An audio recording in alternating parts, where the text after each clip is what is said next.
The trunk came off the freight wagon wrong side up, and that was the first thing Esther Hale noticed about Silver Bend, that even her belongings arrived apologizing. She said it right herself. Nobody stepped forward to help.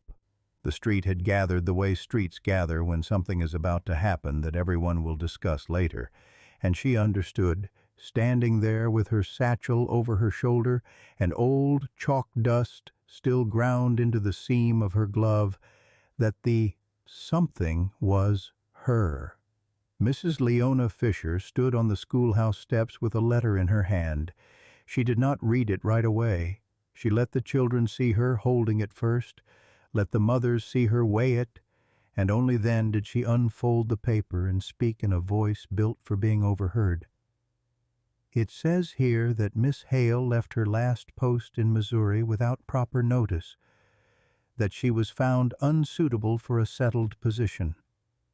She looked up, not at Esther but at the crowd. I don't say this to shame anyone. I say it because this town needs stability. Our children have already lost half a term waiting on a teacher who might not stay. Esther kept her hands still at her sides. She had learned that much. Hands moving looked like guilt even when they were only cold. I left to nurse my father, she said. He died 3 weeks later. The board there called it unreliable because it was easier than calling it what it was. I'm sure it felt that way to you. Mrs. Fisher's voice held no cruelty in it, which was its own kind of cruelty.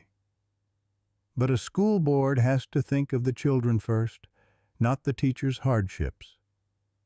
The trustees behind her did not meet Esther's eyes. One of them, a thin man with ink-stained fingers, said the position would need reconsidering, perhaps in a month, once things had settled, and Esther understood a month meant never, the way certain words in certain mouths always mean their opposite. She stood on the steps with her trunk beside her and her mother's brass handbell somewhere down in the satchel, and she did not let her chin drop. A boy's voice cut through the murmuring. Why won't anybody let her teach? She came here to be the teacher. He was perhaps 10, dark-haired, standing close to a broad man in a leather apron who had come up from the direction of the blacksmith shop with soot still on his forearms. The man put a hand on the boy's shoulder. Sam. The boy looked at the trunk, then at the shut schoolhouse door. She came all this way. Nobody answered that. The crowd began to thin the way crowds do when they've gotten what they came for and don't care to stay for what comes after. The man did not leave with the rest. He waited until it was only Esther and her trunk, still dusty from the freight wagon, and the schoolhouse door shut against her. And then he crossed the dirt with the boy trailing him and a smaller girl trailing the boy. Josiah Reed, he said, and did not offer his hand because his hands were black to the wrist and he seemed to know it.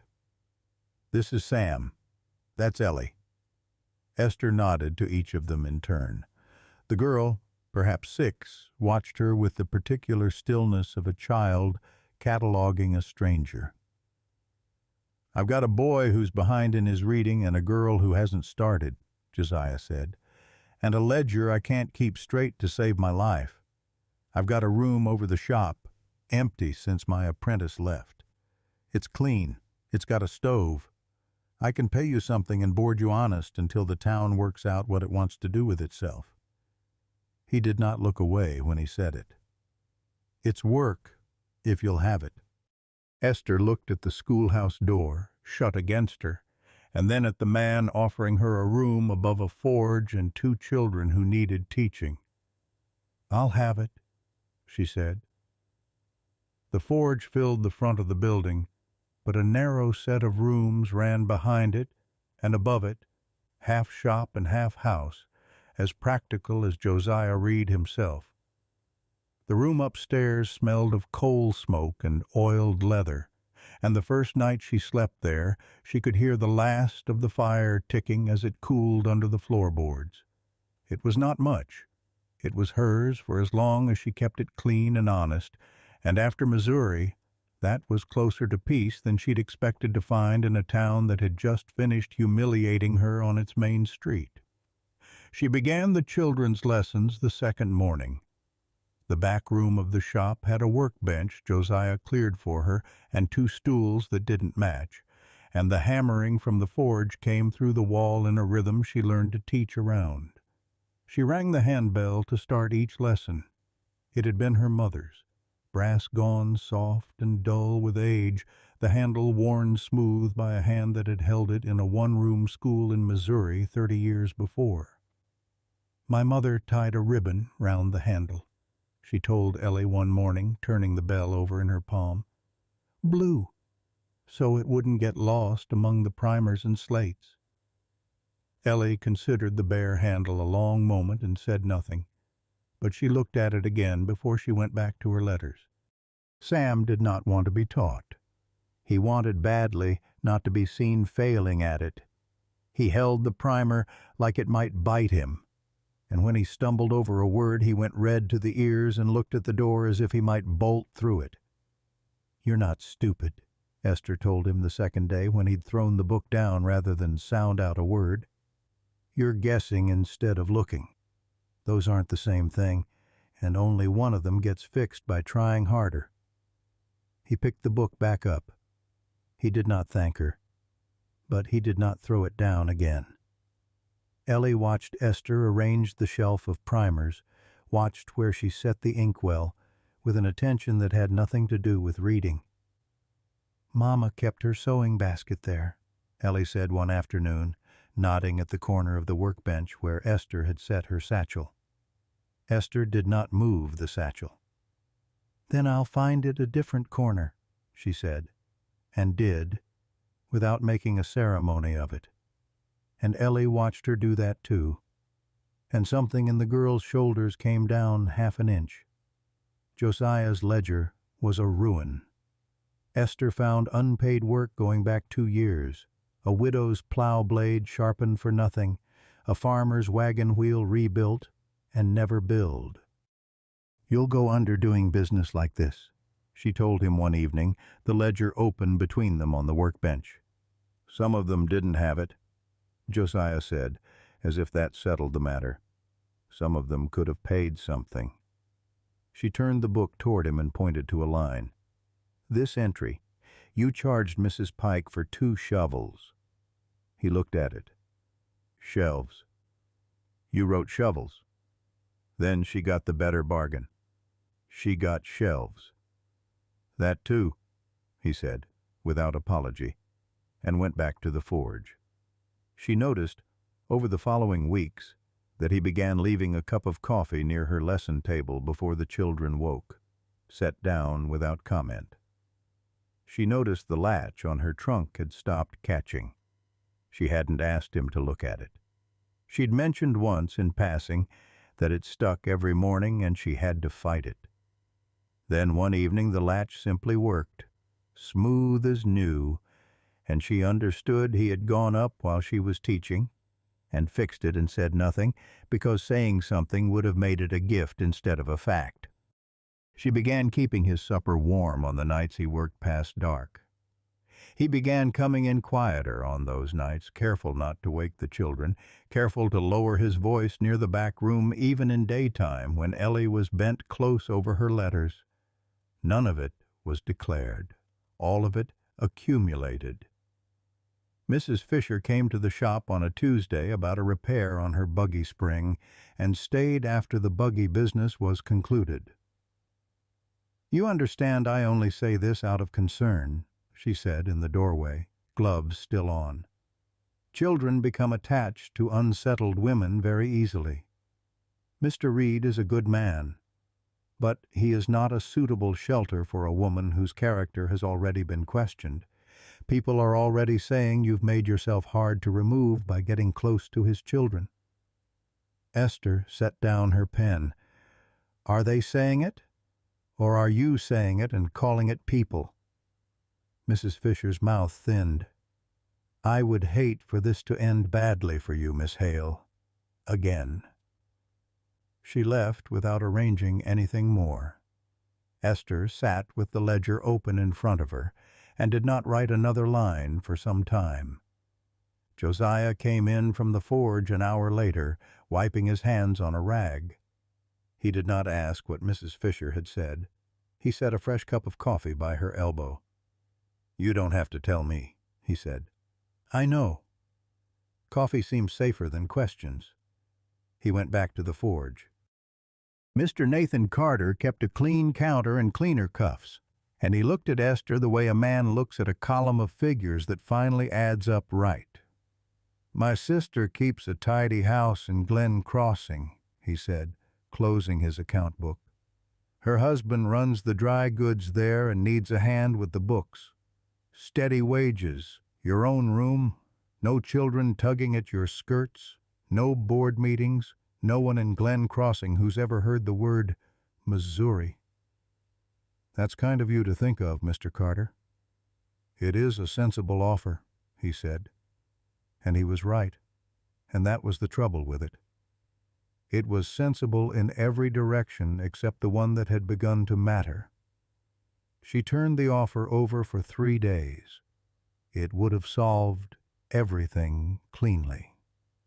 She was folding a torn cuff of Josiah's shirt one evening, mending it by the stove because she'd noticed it that morning and said nothing, when Sam came down in his nightshirt and stood in the doorway instead of going back up. "Are you leaving?" he said. Not quite a question. "I don't know yet." He was quiet a moment. "Pa doesn't ask people to stay," he said. "He just makes it so there's a reason to." Esther looked up from the mending and said nothing at all, because there was nothing to add to that. She found the handbell on the lesson table before dawn one morning, some weeks after. The handle no longer wobbled. A narrow blue ribbon had been tied around it, clean and plain, the sort she had mentioned once to Ellie and nearly forgotten she'd said aloud. Josiah said nothing about it, neither did she, but she rang it more carefully that morning, and the sound seemed to carry farther than it had any right to. Ellie found her turning it over after lessons, and touched the ribbon with one finger. Did Papa fix it? I expect he did. Ellie thought about this with the particular seriousness of a 6-year-old settling a question. Papa fixes things he wants to keep. Sam read his mother's name from the family Bible on a Thursday evening. He had refused to open the book for months. Josiah had never pushed it, had left it shut on the shelf since his wife died, unable to open it with the boy himself.